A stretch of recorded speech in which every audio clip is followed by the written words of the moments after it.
Re:Zero, Side Story, Sword Demon Love Story, The Other Side of the Honeymoon.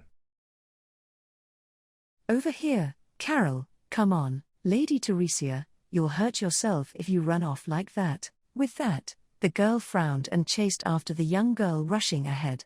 Despite the slight commotion they were causing, no one raised an eyebrow at them. After all, when it was a pair of great beauties producing such a ruckus as the two girls were, it was considered less of a disturbance, and more of a spectacle, as though they were watching a scene in a play. Teresia and Carol, unaware of their surroundings, walked through the streets of the merchant city of Pikutat, marking the interlude of the honeymoon. Though the two stood on good terms, they were not newlyweds. Teresia was linked to her beloved husband, Wilhelm, and Carol was their attendant on the trip. However, Wilhelm was currently unable to enjoy his honeymoon. Because he's a fortunate man to survive a wound of that magnitude, sighed Carol after catching up with Teresia and linking arms with her. Her gaze moved towards the clinic on the other side of the street. Two of their companions were hospitalized at said clinic, one of them being Wilhelm. Wilhelm was on a trip, but for reasons unknown had been forced to a duel with a powerful enemy, and in exchange for reaching his goal, he had been seriously wounded and was charged with bed rest. So, Teresia and Carol found themselves strolling through the commercial district. "Yeah, he's caused me a lot of grief," began Teresia, "but he has such bad luck." "That's Dad for you." "That's not what cried Carol, the color draining from her complexion. "Lady Teresia, I wasn't referring to Lord Veltol." "I know. I was just kidding," Teresia said, flashing Carol a mischievous grin. Along with Wilhelm, the other person who was also hospitalized was Teresia's father, Veltol. In truth, his condition was at one point critical, and the fact that they were now able to laugh was by virtue of a string of miracles. One being Wilhelm's efforts, and the other being, something caught Teresia's attention, causing her to stare in wide-eyed wonder. "She has the most exquisite sky-blue eyes," thought Carol. "No matter how long I stare into them, I never grow tired of them." Following Teresia's gaze stood a man buying sherbet from a street vendor. He was a lanky fellow dressed in a white surgical gown. His eyes narrowed in displeasure due to what seemed like nervousness, but as Carol watched him devour the frozen treat, her impression of him completely changed. Maybe that's how he always looks. There's only one person who scowls like that. "Oh, it's you too." The familiar face also seemed to have noticed Carol and her friend standing on the street. Carol and Teresia returned the bow of the man holding a bowl of sherbet. "Are you taking a break now, Dr. Gallic?" asked Teresia. "Yup," replied the man in the gown with a spoon in his mouth. "I can finally take a breather after dealing with all those people who fell into the river." He was refreshingly ill-mannered, but strangely enough, she couldn't bring herself to complain. It was no wonder then that Veltol's miraculous recovery was in no small part a consequence of the doctor's efforts. Without Wilhelm's brave fighting or Gallic's efforts, Veltol wouldn't be alive today. For this reason, Teresia lowered her head in respect. "I'm sorry to have created more work for you, Doctor," she apologized. "We completely destroyed that bridge, and it looks like a lot of people got caught in the middle of the commotion." "What?" "They were just onlookers at the duel," said the doctor. "They were prepared to get a little roughed up. I'm sure you were too. Fortunately, no one was seriously hurt, though some of them might catch a cold." Teresia's apology referred to the duel that resulted in Wilhelm's hospitalization. The duel, which took place on the city's main bridge, ended with the adversary escaping. In doing so, they collapsed the bridge, resulting in many of the onlookers falling into the river. If one were to believe in Gallic's recounting of the events, it sounded like no one was injured, but Teresia felt strongly remorseful all the same. "Lady Teresia, please don't feel too upset by it," said Carol. "The responsibility lies with the miscreant who collapsed the bridge. It wasn't your fault, but, in that case, your father will pay for the bridge repairs, as well as the treatment of any onlookers," Gallic assured her. "No one will complain then." Carol wanted to ease Teresia's guilt as much as possible and was grateful to receive support from Gallic. Although the doctor in question didn't seem to have such intentions, on the contrary, he had said the exact right thing to Teresia. This was perhaps due to an overlap in his inconsiderate manner and her honest character. "Thank you, Dr. Gallic," Teresia said. "That makes me feel a little better." "That's great. In that case, while you're thanking me, I'd like to ask you something." "Me?" questioned Teresia, tilting her head in puzzlement. "What can I do?" Gallic, happily tucking into his frozen treat, frowned and said, "The thing is, your father refused to listen to me when he recommended me for a position in the royal capital. I wonder if you could somehow get him to reconsider." "My father?" Teresia looked back with wide eyes at the sour-faced Gallic's request. Then she glanced at Carol, who was standing next to her. "Is it a bad thing to be recommended for such a position?" Carol thought for a moment and shook her head. "No, it is a great honor. Lord Veltol's recovery is partly because he is now free of the ring's curse, but also in a large part due to Dr. Gallic's efforts.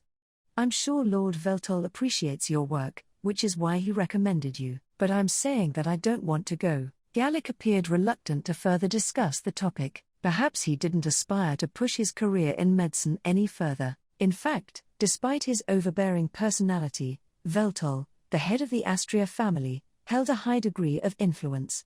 With his recommendation, it would be as good as guaranteed that Gallic would prosper in the royal capital. "Does that mean you've put roots down here?" "It's not that I don't want to go to the royal capital.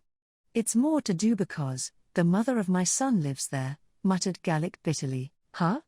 Question marks hovered over the confused Teresia and Carol. "That's a funny way of putting it. So that means she's your wife?" "No, she is just the mother of my son. He's mine by blood, but I'm not married to his mother. A contractual relationship would be a more accurate way to describe our connection." What do you mean by contractual relationship?" "To put it simply, I was asked to bear her child," replied Gallic matter-of-factly. Teresia and Carol both blushed at the unexpectedly radical confession. Registering their shocked reactions, Gallic put his hand to his head and said, "Sorry, I didn't mean to shock you two. But that's my current situation. We should be the ones who should be apologizing for asking about such personal matters." "I guess that means you don't want to meet the mother of your child?" asked Teresia. "I think it would be better for everyone involved if we didn't see each other. I can't say I've been a good father, and it's hard to imagine she's doing a good job as a mother. So, I think this is up to your son to decide." Teresia, shaking off her embarrassment, shot Gallic a serious look. "Happiness is ultimately a choice and one that we can only make for ourselves. It's up to you, Doctor, if you don't want to see your son, but please don't jump to conclusions as to what your son will feel. I've been through a lot too, but I can proudly say that I'm happy now. Even if you think that you haven't been a good father, maybe things will be different from now on." Clearly, Teresia had given the delicate situation a great deal of thought. Standing next to her, Carol couldn't help but feel proud and loved her all the more. "Look at her," she thought. "I want to stand at the top of the world and exclaim, 'Take a look at this fine young woman.' Well, this is amusing.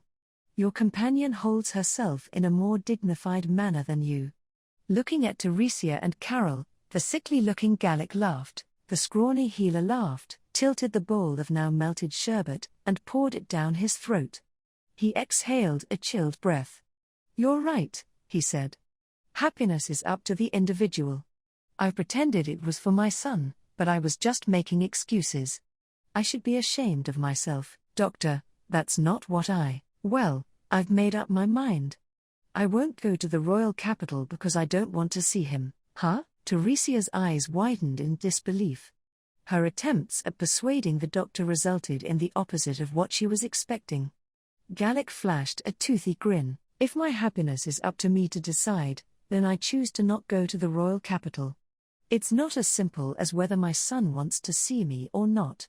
But now is not the right time." "Oh, well, I can't argue with that, Carol," replied Teresia. "It's unfortunate," began Carol, "but you have managed to make Lady Teresia's honest intentions work in your favor." In truth, Carol had never conspired against others before, and the same was true for Teresia, who couldn't wrap her head around the doctor's train of thought.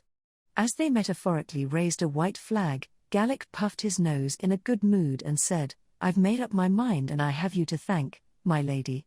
Now, all we have to do is to convince your father to throw in the towel. About that. Yeah? Teresia covered her mouth as Gallic cleared his throat. She then looked over at Carol, who nodded in agreement. They may have lost this battle, but they still had Veltol to win the war. He was known to be childish and absolutely relentless. Who would have thought there would come the day I'd hoped to see Lord Veltol act in a less than graceful manner? Carol admitted. Let's see which of them can turn the tables in their favor, giggled Teresia. What a pair of sinister grins, said Gallic, looking at the two girls. Carol had known Veltol for a long time, so she and Teresia were confident in their victory. But even so, what kind of person is she? The woman who isn't your wife? Asked Teresia. I can't speak for others, but she's an eccentric woman. She has excellent abilities, but is difficult to handle, replied Gallic. I'm not sure if her decision to bear children with me was because she wanted to or she desired the genius of a healer for her child. That's an unusual mindset for one to have. It's not something one sees much in this day and age. Marriages were a way of introducing superior bloodlines and preserving them. It was much rarer nowadays, but it was much more common hundreds of years ago. There were select families such as House Astria that were so strong that regardless of new blood introduced to the lineage, it could not dilute it, and so the concept of pedigree was lost. She had an old-fashioned mentality, but it didn't feel that way to me, explained Gallic. When push came to shove, I couldn't keep up with her fiery passion, plus she was a real beauty. Men are such simple creatures. Teresia gave a look of disdain at Gallic's impertinent manner.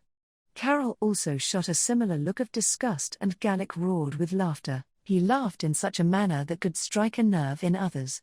That's why, he said, you may advise your father to not be concerned with an immoral man like me. And don't worry about your husband straying away. I know a fastidious man when I see one. It pains me to say it, but I agree with him on that one, said Carol, reluctantly siding with Gallic. Oh, Carol. Teresia flushed at their affirmation, which Carol grudgingly had to admit was adorable. Wilhelm thought the world of Teresia with his whole heart and soul. That was why he fought in that duel with no regard for his own life. He was met with fortune and successfully accomplished his goal. It was a feat that Carol herself could not have accomplished, to her shame, but that doesn't prove that my feelings are worth any less than that man's. Carol? Why are you suddenly so enthusiastic? You have no idea how much I've been thinking about you, Lady Teresia. And my feelings are no less than his. You know that. Carol was so stirred up that she clutched Teresia's hands with her own. Feeling overwhelmed by the momentum of their conversation, Teresia gawped back in astonishment. She looked away. Her pale cheeks blushed slightly, her lips quivering. Oh, Carol. I appreciate how you feel, but, yes, it can get pretty packed here with people, so don't get too excited. Okay? Cautioned Teresia with a gentle smile. Carol quickly came to her senses and felt startled by what she saw around them. The eyes of the entire street were on her, who up to that point had been boldly expressing her feelings. Her cheeks turned into a shade of vermilion red, causing Gallic to chuckle at the sight. As a healer, I would advise you to get something cold for those hot cheeks. I highly recommend the frozen treats they have just over there. Well. Carol bit her lip in frustration at the doctor's teasing manner. Teresia tugged her sleeve. Don't mind him, she told her. All right then, we'll go with your suggestion.